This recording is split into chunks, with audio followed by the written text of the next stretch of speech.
ನಮಸ್ಕಾರ, welcome back to my YouTube channel. ವರ್ಷದ ಮೊದಲನೇ ಹಬ್ಬ, ಅದು ಮಕರ ಸಂಕ್ರಾಂತಿ.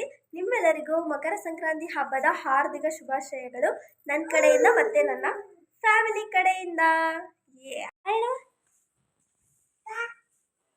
ನೋಡ್ರಿ, ನಮ್ಮ ಮಗಳನ್ನ ಈ ಥರ ರೆಡಿ ಮಾಡಿದ್ದೀನಿ. ಎದೋಳು ಇಲ್ಲಿ ಹಾಯ್ ಹೇಳು ಎಲ್ಲರಿಗೂ. ಹ್ಯಾಪಿ ಸಂಕ್ರಾಂತಿ ಹೇಳು ಶುಭಿಕ್ಷಲಿ. ಹಾಯ್ ಹೇಳು ಎಲ್ಲರಿಗೂ. ಹಾಯ್ ಹೇಳ್ತಾಳೆ ನೋಡ್ರಿ. ಏನು ನೀನು ಹೇಳ್ಬೇಕು, ಹಾಗೆ ಹೇಳು ಹಾಯ್ ಹೇಳು ಎಲ್ಲರಿಗೂ. ನಾನು ಈ ಥರ ರೆಡಿ ಆಗಿದ್ದೀನಿ. ನನ್ನ ಸ್ಯಾರಿ ಹೇಗಿದೆ ಅಂತ ನೋಡಿ.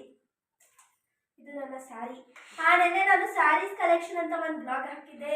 ಯಾರ್ಯಾರಿನ ಹೋಗಿ ನೋಡಿಲ್ಲ ನೋಡಿ. ಆಲ್ರೆಡಿ ಯಾರ್ಯಾರು ನೋಡಿದ್ದೀರಾ ನಾನು ತೋರಿಸಿದಂಥ ಸ್ಯಾರಿಲಿ ಇದು ಎಷ್ಟನೇ ಸ್ಯಾರಿ ಅಂತ ಕಮೆಂಟ್ ಮಾಡಿ. ಆ್ಯಂಡ್ ನನಗೂ ಮತ್ತು ನನ್ನ ಮಗಳು ಫಸ್ಟ್ ಒಂದು ರೇಂಜಿಗೆ ಮ್ಯಾಚ್ ಆಗಿದೆ, ತೋರಿಸ್ತೀನಿ. ಶುಭೀಕ್ಷಾ ನೋಡಿ. ಅಲ್ಲೇಡು ಪಾಪ ನೋಡ್ರಿ, ಫೋನ್ ಎಲ್ಲ ರಿಪೇರಿ ಮಾಡ್ತಿದ್ದಾರೆ ಬಿಚ್ಬಿಟ್ಟು ಪಾರ್ಟ್ಸ್. ಹಾಯ್ ಹೇಳಲ್ಲ ಎಲ್ಲರಿಗೂ. ನಂದು ಹೇಳು ಒಂದು ರೇಂಜಿಗೆ ಮ್ಯಾಚ್ ಆಗಿದೆ. ಅಲ್ಲಿ ಹ್ಯಾಪಿ ಸಂಕ್ರಾಂತಿ ಹೇಳು. ಅಲ್ಲಿ ಹಾಯ್ ಹೇಳು. ಅದಕ್ಕೆ ಫೋನ್ ಬೇಕಂತೆ. Sorry friends. ಈ ಸತಿ ಊರಿಗೆ ಹೋಗದೆ ಇರೋದ್ರಿಂದ ಇಲ್ಲೇ ಹಬ್ಬನ ಸೆಲೆಬ್ರೇಟ್ ಮಾಡ್ತಿದ್ದೀವಿ. ಊರಿಗೆ ಹೋಗಿದ್ದಿದ್ರೆ ಅಲ್ಲಿ ದನ ಕಿಚಾಯಿಸೋದು ಆ್ಯಂಡ್ ಅಲ್ಲಿನ ಹಬ್ಬ ಯಾವ ರೀತಿ ನಡೆಯುತ್ತೆ ಅದನ್ನೆಲ್ಲ ನಿಮಗೆ ತೋರಿಸ್ತಿದ್ದೆ. ಸೊ ನಮ್ಮ ಮನೆಯಲ್ಲಿ ಯಾವ ರೀತಿ ಸೆಲೆಬ್ರೇಟ್ ಮಾಡಿದ್ದೀನಿ ಅಂತ ನಿಮಗೆ ತೋರಿಸ್ತೀನಿ. ಬನ್ನಿ. ನಾನು ಪೂಜೆ ಎಲ್ಲ ಮುಗಿಸ್ದೆ, ಬೆಳಗ್ಗೆ ಎದ್ಬಿಟ್ಟು ಯಾವ ರೀತಿ ಪೂಜೆ ಮಾಡಿದ್ದೀನಿ ಅಂತ ತೋರಿಸ್ತೀನಿ.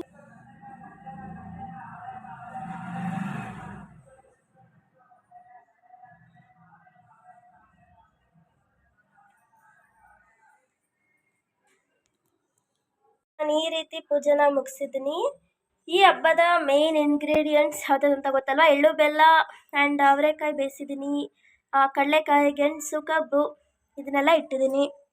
ಇಷ್ಟೇ ನಮ್ಮದು ಸಿಂಪಲ್ ಪೂಜೆ, ಸಿಂಪಲ್ ಹಬ್ಬ. ಇವಾಗ ಎಳ್ಳು ಬೀರಕ್ಕೆ ಹೋಗಬೇಕು. ಎಳ್ಳು ಬೆಲ್ಲ ಬೀರೋದಕ್ಕೆ ಹೋಗಬೇಕು. ಯಾರ್ಯಾರ ಮನೆಗೆ ಅಂದರೆ ನಮ್ಮ ರಿಲೇಷನ್ಸ್ ಇದ್ದಾರೆ ನಮ್ಮ ಏರಿಯಾದಲ್ಲಿ. ನಮ್ಮ ಇಬ್ಬರು ಚಿಕ್ಕಪ್ಪ ಮನೆ ಆ್ಯಂಡ್ ಒಬ್ಬರು ಅವ್ರ ಅಕ್ಕ ಮನೆ ಇದೆ. 3 ಮನೆಗೂ ಹೋಗ್ಬಿಟ್ಟು ಇವಾಗ ಎಳ್ಳು ಬೆಲ್ಲವೇ ಬೀರಬೇಕು. 3 ಮನೆಗೆ ಹೋಗ್ಬಿಟ್ಟು ಇವಾಗ ಎಳ್ಳು ಬೀರಬೇಕು. ಅಲ್ಲಿ ಸಿಗ್ತೀನಿ. ನಮ್ಮ ಚಿಕ್ಕಪ್ಪ ಮನೆಗೆ ಎಳ್ಳು ಬೀರಕ್ಕೆ ಹೋಗಿದ್ವಿ. ಅಲ್ಲಿ ನಮ್ಮ ತಂಗಿಯರೊಟ್ಟಿಗೆ ಚೆಂದ ಆಟಾಡ್ತಿದ್ಲು ಅಲ್ಲಿರುವಂಥ ಚೇರ್ನ ತಳ್ಕೊಂಡು ಎಲ್ಲ ಕಡೆ.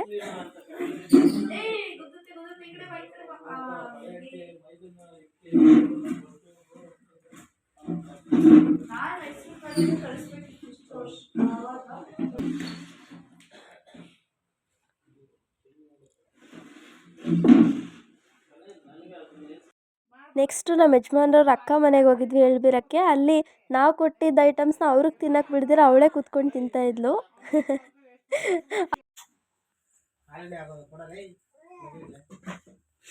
ಮನೇಲಿ ಕೊಡ್ತೀನಿ ಬಾ.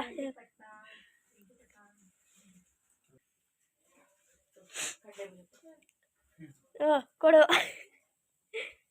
ಇವಾಗ ಎಲ್ಲರ ಮನೆಯಲ್ಲೂ ಎಳ್ಳು ಬೆಲ್ಲ ಬೀರ್ಬಿಟ್ಟು ನಮಗೂ ಕೊಟ್ಟರು. ಅದನ್ನ ಇಸ್ಕೊಂಡು ಮನೆಗೆ ಬಂದ್ವಿ. ಇವಾಗ ಮಧ್ಯಾಹ್ನದ ಅಡುಗೆನ ಪ್ರಿಪೇರ್ ಮಾಡಬೇಕು. ಅಡುಗೆ ಎಲ್ಲ ಮುಗಿದು ಸಿಗ್ತೀನಿ. ಆ್ಯಂಡ್ ಇವತ್ತು ಇನ್ನೊಂದೇನೋ ಪ್ಲಾನ್ ಇದೆ, ಅದನ್ನು ಕೂಡ ತೋರಿಸ್ತೀನಿ. ಅಲ್ಲಿ ತನಕ ಈ ವಿಡಿಯೋನ ನೋಡ್ತಾ ಇರಿ.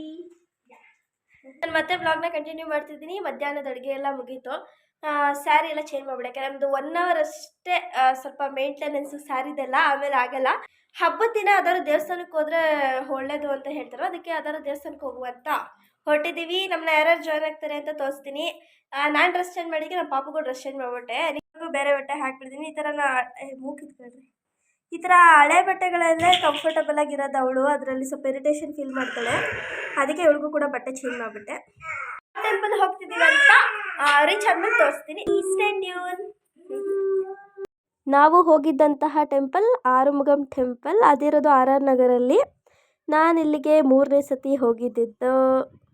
ಯಾರ್ಯಾರು ಹೋಗಿದ್ವಿ ಅಂದರೆ ನಾನು, ನಮ್ಮ ಯಜಮಾನ್ರು ಪಾಪು ಆ್ಯಂಡ್ ನನ್ನ ತಮ್ಮ ಅಂದರೆ ಚಿಕ್ಕಪ್ಪ ಮಗ ಆ್ಯಂಡ್ ನನ್ನ ತಂಗಿ ಮತ್ತು ಅವರ ಅಕ್ಕನ ಮಗ. ಇಷ್ಟು ಜನ ಹೋಗಿದ್ವಿ ಟೆಂಪಲ್ಗೆ. ಇನ್ನೇನು ಅದು ಇನ್ನೂ ಓಪನ್ ಇರಲಿಲ್ಲ ನಾವು ಹೋಗುವಾಗ. ಜನ ಎಲ್ಲ ರಶ್ ಇದ್ದರು. ಅದಕ್ಕೋಸ್ಕರ ಫೋಟೋಸ್ ತಗೊಳ್ಳೋಣ ಅಂತ ಕೆಲವೊಂದಷ್ಟು ಫೋಟೋಸ್ ಕೂಡ ತಗೊಂಡ್ವಿ. ನಮ್ಮ ತಮ್ಮ ಮತ್ತು ನಮ್ಮ ಯಜಮಾನ್ರು ಫೋಟೋಗೆ ಬರಲಿಲ್ಲ. ಬರೀ ಕ್ಯಾಮ್ರಾಮ್ಯಾನ್ ವರ್ಕ್ ಮಾಡ್ತೀವಿ ಅಂತ ನಿಂತ್ಕೊಂಡಿದ್ರು. ಹಬ್ಬ ಇದ್ದಿದ್ದರಿಂದ ಬಹಳ ಜನ ಬಂದಿದ್ದರು. ನಾನು ಇಷ್ಟೊಂದು ಜನ ಇರ್ತಾರೆ ಅಂತ ಅಂದ್ಕೊಂಡೇ ಇರಲಿಲ್ಲ. ಅಲ್ಲಿ ನೋಡಿಬಿಟ್ಟು ಇಷ್ಟೊಂದು ಜನ ಬರ್ತಾರೆ ಹಬ್ಬಕ್ಕೆ ಅಂತ ಶಾಕ್ ಆಯಿತು. ಅದಾದಮೇಲೆ ದರ್ಶನಕ್ಕೇನು ಅಷ್ಟೊಂದು ತೊಂದರೆ ಆಗಿಲ್ಲ, ಬೇಗ ಬೇಗನೆ ಹೋದರು, ಲೈನಲ್ಲೇನು ಹೋಗಿಲ್ಲ, ಹೆಂಗಂದ್ರಂಗೆ ನುಗ್ಕೊಂಡು ಹೋದರು.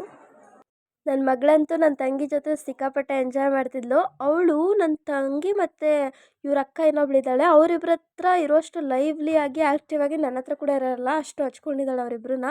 ಅವಳು ಇದ್ದಿದ್ದಕ್ಕೆ ಅವಳ ಜೊತೆನೇ ಇದ್ಲು ಹೋಲ್ ಟೆಂಪಲಿಂದ ಬರೋ ತನಕನೂ ಸಖತ್ತಾಗಿ ಆಟಾಡಿಕೊಂಡು. ಆ್ಯಂಡ್ ನನ್ನ ತಮ್ಮ ಈ ವಿಗ್ರಹನ, ಈ ದೇವ್ರ ಮೂರ್ತಿನ ಯಾರು ಕೆತ್ತಿರಬಹುದು ಅಂತ ಕನ್ಫ್ಯೂಷನಲ್ಲಿ ನಿಂತ್ಕೊಂಡಂಗೆ ಅದನ್ನೇ ನೋಡ್ಕೊಂಡು ನಿಂತಿದ್ದ. ಚೆನ್ನಾಗಿತ್ತು ನೋಡೋದಕ್ಕೆ. ನೋಡ್ರಿ, ತಲೆ ಕೆಡಿಸ್ಕೊಳೋನು. ಹೆಂಗೋ ಎಲ್ಲರ ಮಧ್ಯೆ ನುಗ್ಗಿ ದರ್ಶನ ಎಲ್ಲ ಮಾಡ್ಕೊಂಡು ಆಚೆ ಬಂದ್ವಿ. ಆ್ಯಂಡ್ ಇನ್ನೊಂದು ಏನಂದರೆ ಅಲ್ಲಿ ಉತ್ತ ಥರ ಎಲ್ಲ ಕೆತ್ತಿದ್ರು, ಒಂಥರ ಚೆನ್ನಾಗಿತ್ತು ನೋಡೋದಕ್ಕೆ. ಅದನ್ನು ಕೂಡ ಕ್ಯಾಪ್ಚರ್ ಮಾಡಿಕೊಂಡೆ. ಟೆಂಪಲ್ ಕೂಡ ಮಸ್ಟ್ ವಿಸಿಟ್ ಟೆಂಪಲ್. ಯಾರ್ಯಾರು ಈ ಟೆಂಪಲ್ನ ನೋಡಿಲ್ಲ, ಆರ್ ಆರ್ ನಗರಲ್ಲಿ ಷಣ್ಮುಖ ಟೆಂಪಲ್ ಅಥವಾ ಆರುಮುಗಂ ಟೆಂಪಲ್ ಅಂತ ಇದೆ, ಅದನ್ನು ವಿಸಿಟ್ ಮಾಡಿ. ಸಖತ್ತಾಗಿದೆ ಟೆಂಪಲ್ಲು. ಆ್ಯಂಡ್ ಈ ಉತ್ತ ಮಾಡಿರುವಂತಹ ಕೆತ್ತನೆ ಕೂಡ ತುಂಬ ಚೆನ್ನಾಗಿದೆ, ಒಂಥರ ಕಾನ್ಸೆಪ್ಟ್ ಅವ್ರದ್ದು. ಆ್ಯಂಡ್ ಅಲ್ಲೊಂದು ಶಂಖ ಥರ ಪ್ರತಿಷ್ಠಾಪನೆ ಮಾಡಿದರು, ಆ್ಯಂಡ್ ಶಂಕು ಹುಳ ಕೂಡ ಪ್ರತಿಷ್ಠಾಪನೆ ಮಾಡಿದರು, ಚೆನ್ನಾಗಿತ್ತು. ಆರುಮುಗಂ ಟೆಂಪಲ್ ಎದುರುಗಡೆನೇ ಇನ್ನೊಂದು ಟೆಂಪಲ್ ಇತ್ತು, ಆ ಟೆಂಪಲ್ ಕೂಡ ವಿಸಿಟ್ ಮಾಡಿದ್ವಿ. ಇನ್ನೇನು ಫ್ರೀ ಇದೀವಲ್ಲ ಅಂತ. ಆ ಟೆಂಪಲ್ ಏನು ಅಷ್ಟೊಂದಾಗಿ ರಶ್ ಇರಲಿಲ್ಲ, ಕಮ್ಮಿ ಜನ ಇದ್ದರು. ಆ್ಯಂಡ್ ಸ್ವಲ್ಪ ಸ್ಪೇಸ್ ಚೆನ್ನಾಗಿತ್ತು ಅಂತ ಎಲ್ಲರೂ ಕೂತ್ಕೊಂಡಿದ್ವಿ. ಆ ಟೆಂಪಲಲ್ಲಿ ಕೂತ್ಕೊಳ್ಳೋಕೆ ಜಾಗನೇ ಇರಲಿಲ್ಲ, ಅಷ್ಟು ಜನ ಇದ್ದರು. ಅವಳು ಯಾವುದೋ ಸಿಕ್ಕಿದ ಎಲೆ ಎತ್ಕೊಂಡು ಪೂಜೆ ಮಾಡ್ತೀನಿ ಅಂದ್ಬಿಟ್ಟು ಪೂಜೆ ಮಾಡ್ತಿದ್ಲು, ಚೆನ್ನಾಗಿತ್ತು ನೋಡೋದಕ್ಕೆ. ನಾನು ಹೇಳ್ಕೊಟ್ಟಿಲ್ಲ ಅಂದರೂ ಏನೇನೋ ಕಲ್ತ್ಕೊಂಡಿರ್ತಾಳೆ ಅವಳು, ಅದೇ ನೋಡೋಕೆ ಚೆಂದ. ನಂಗೊಂದು ಸ್ವಲ್ಪ ಜವಾಬ್ದಾರಿ ಕಮ್ಮಿ ಅವಳ ಬಗ್ಗೆ, ಏನೇನೋ ಅವಳೇ ಕಲ್ತ್ಕೊತಾಳು ಹೊಸದಾಗಿ. 2 ದೇವಸ್ಥಾನಕ್ಕೂ ಹೋಗ್ಬಿಟ್ಟು ಇವಾಗ ತಾನೇ ಮನೆಗೆ ಬಂದ್ವಿ. ನಮ್ಮ ಪಾಪು ಆನ್ ದ ವೇ ಗಾಡಿಯಲ್ಲೇ ಮಲ್ಕೊಬಿಟ್ಲು. ಸೊ ಅವಳನ್ನ ಮಲಗಿಸಿ ನಾನು ಇವಾಗ ತಾನೇ ಹಾಲು ಕುಡಿಯೋಣ ಅಂತ ಹಾಲು ಕಾಯಿಸ್ಕೊಬಂದು ಕೂತ್ಕೊಂಡಿದ್ದೀನಿ. ನಮ್ಮ ಸಂಕ್ರಾಂತಿ ಹಬ್ಬ ಈ ರೀತಿಯಾಗಿ ಆಚರಣೆ ಮಾಡಿದ್ವಿ. ಈ ವಿಡಿಯೋ ನಿಮ್ಗೆಲ್ಲರಿಗೂ ಇಷ್ಟ ಆಗಿದ್ರೆ ಲೈಕ್ ಮಾಡಿ, ಶೇರ್ ಮಾಡಿ, ತಪ್ಪದೆ ನಮ್ಮ ಚಾನಲ್ನ ಸಬ್ಸ್ಕ್ರೈಬ್ ಮಾಡ್ಕೊಳ್ಳಿ. Thank you. Lots of love. ಅಷ್ಟೇ.